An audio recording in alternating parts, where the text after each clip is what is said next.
రోజు దేవుడు చెప్పుతున్న వాక్యం కీర్తనలు 25 నీ ప్రార్థనలన్నీయు యెహోవా సఫలపరచునుగాక. దేవుడు నీ పక్కన ఉన్నప్పుడు నీ జీవితంలో విజయం ఆలస్యం కావచ్చు కాని ఓటమి ఎప్పుడూ కాదు.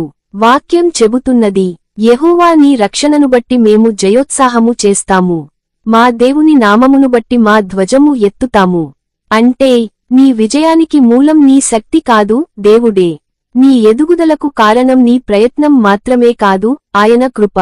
నీ ప్రార్థనలు నీకు కనిపించకపోయినా దేవుని చేతుల్లో అవి ఫలిస్తున్నాయి. నీ కోసం దేవుడు తలుపులు తెరుస్తున్నాడు, నీ కన్నీళ్లను సమాధానాలతో మార్చుతున్నాడు, నీ ప్రార్థనలన్నీ ఆయన సఫలం చేస్తున్నాడు. ప్రార్థన చేసుకుందాం.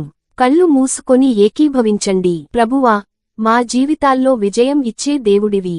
మా ప్రార్థనలను ఆలకించి మా ప్రయత్నాలను ఆశీర్వదించి మా జీవితం మీద నీ జయధ్వజాన్ని ఎత్తు.